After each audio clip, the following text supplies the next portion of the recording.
ನಮಸ್ಕಾರ ಸ್ನೇಹಿತರೆ, ನಾಳೆ ನವೆಂಬರ್ 14 ಶುಕ್ರವಾರ, ನಾಳೆಯಿಂದ 87 ವರ್ಷ. ಈ 7 ರಾಶಿಯವರಿಗೆ ಸೋಲು ಅನ್ನೋದೇ ಇರೋದಿಲ್ಲ. ಆಗರ್ಭ ಶ್ರೀಮಂತರಾಗ್ತಾರೆ. ಲಕ್ಷ್ಮೀ ದೇವಿಯ ಕೃಪಾಶೀರ್ವಾದ ನಿಮ್ಮ ಮೇಲೆ ಇರಲಿದೆ. ಹಾಗಾದ್ರೆ ಆ ಅದೃಷ್ಟವಂತ ರಾಶಿಗಳು ಯಾವುವು, ಅವುಗಳಿಗೆ ಏನೆಲ್ಲ ಲಾಭ ಸಿಗುತ್ತೆ ನೋಡೋಣ.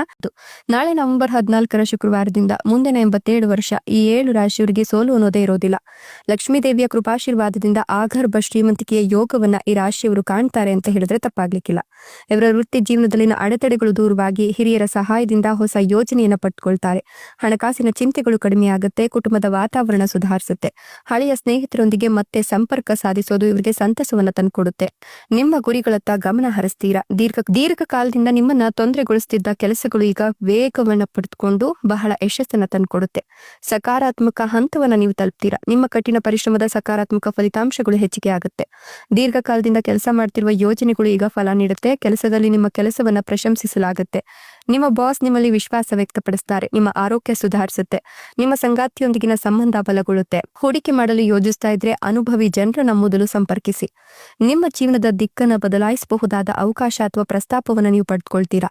ಪ್ರಯಾಣ ಲಾಭದಾಯಕವಾಗಿರುವ ಸಾಧ್ಯತೆ ಇದ್ದು, ಸ್ಪರ್ಧಾತ್ಮಕ ಪರೀಕ್ಷೆಗಳಿಗೆ ತಯಾರಿ ನಡೆಸ್ತಿರೋರಿಗೆ ಸಕಾರಾತ್ಮಕ ಫಲಿತಾಂಶಗಳು ಸಿಗುತ್ತೆ. ಕುಟುಂಬ ಜೀವನದಲ್ಲಿ ಶಾಂತಿ ಮರಳುತ್ತೆ. ಭಯಗಳು ದೂರವಾಗುತ್ತೆ. ಹೊಸ ಭರವಸೆ ಮತ್ತು ಆತ್ಮವಿಶ್ವಾಸ ಮೂಡುತ್ತೆ. ನಿಮಗೆ ಉತ್ತಮ ಉದ್ಯೋಗ ಅಥವಾ ವ್ಯವಹಾರದ ಅವಕಾಶಗಳು ಸಿಗ್ತಾ ಹೋಗುತ್ತೆ ಅಂತ ಹೇಳಿದ್ರೆ ಅತಿಶಯೋಕ್ತಿ ಆಗ್ಲಿಕ್ಕಿಲ್ಲ. ಎಷ್ಟು ದಿನದ ನಿಮ್ಮ ಪ್ರಯತ್ನಗಳು ಈಗ ಫಲ ಕೊಡುತ್ತೆ ಅಂತಲೇ ಹೇಳಬಹುದು. ನೀವು ಅಂದುಕೊಂಡಂತಹ ರೀತಿಯಲ್ಲಿ, ಅಂದುಕೊಂಡಂತಹ ಶೈಲಿಯಲ್ಲಿಯೇ ಜೀವನವನ್ನ ನಡೆಸಬೇಕು ಅಂತ ಹೇಳಿದ್ರೆ ನಿಮ್ಮ ಜೀವನಕ್ಕೆ ಭರಪೂರ ಯಶಸ್ಸು ಹಾಗೆ ಧನಾಗಮನವಾಗುತ್ತೆ ಅಂತ ಹೇಳಿದ್ರೆ ತಪ್ಪಾಗ್ಲಿಕ್ಕಿಲ್ಲ. ಷೇರು ಮಾರುಕಟ್ಟೆಯಲ್ಲಿ ಅಥವಾ ಬೇರೆಡೆ ಹೂಡಿಕೆ ಮಾಡಲು ಯೋಜಿಸ್ತಿದ್ರೆ ಅದಕ್ಕೆ ಒಳ್ಳೆಯ ಸಮಯ ಇದಾಗಿದೆ. ನಿಮ್ಮ ಪ್ರತಿಷ್ಠೆ ಮತ್ತೆ ಖ್ಯಾತಿ ಕೂಡ ಹೆಚ್ಚಿಗೆ ಆಗುತ್ತೆ ಅಂತ ಹೇಳಬಹುದು. ಕುಟುಂಬ ಜೀವನದಲ್ಲಿ ನೀವು ತಾಳ್ಮೆ ಮತ್ತು ಸಂಯಮವನ್ನ ನಿರ್ವಹಿಸಬೇಕಾಗುತ್ತೆ. ಹೊಸ ಉದ್ಯಮವನ್ನ ಪ್ರಾರಂಭಿಸಲು ಬಯಸೋರಿಗೆ ಸಕಾರಾತ್ಮಕ ಫಲಿತಾಂಶಗಳೊಂದಿಗೆ ಉತ್ತಮ ಸಮಯ ಇದಾಗಿದೆ. ನೀವು ನಿಮ್ಮ ಆರೋಗ್ಯದ ಬಗ್ಗೆ ಹೆಚ್ಚು ಗಮನ ಹರಿಸ್ತೀರಾ. ನಿಮ್ಮ ಪೋಷಕರಿಂದ ನಿಮಗೆ ಸಂಪೂರ್ಣ ಬೆಂಬಲ ಸಿಗುತ್ತೆ. ಧಾರ್ಮಿಕ ಚಟುವಟಿಕೆಗಳಲ್ಲಿ ಆಸಕ್ತಿ ಹೊಂದುತ್ತೀರಾ. ನಿಮ್ಮ ವೃತ್ತಿ ಮತ್ತು ವ್ಯವಹಾರದಲ್ಲಿ ಮೊದಲಿಗಿಂತ ಉತ್ತಮ ಅವಕಾಶಗಳು ನೀವು ಕಾಣಬಹುದು. ನಿಮಗೆ ಸಮರ್ಥ ಮತ್ತೆ ಅನುಭವಿ ವ್ಯಕ್ತಿಯನ್ನ ಭೇಟಿಯಾಗುವ ಅವಕಾಶ ಸಿಗುತ್ತೆ. ರಿಯಲ್ ಎಸ್ಟೇಟ್ ವಿಷಯಗಳಿಂದ ನಿಮಗೆ ಲಾಭ ಆಗುತ್ತೆ. ಕೆಲವು ಷೇರುಗಳು ನಿಮ್ಮ ಖಾತೆಗೆ ಜಮೆ ಆಗುತ್ತೆ. ಕೆಲಸದ ಸ್ಥಳದಲ್ಲಿ ಲಾಭದಾಯಕ ಅವಕಾಶಗಳಿಂದ ನಿಮಗೆ ಲಾಭ ಆಗುತ್ತೆ.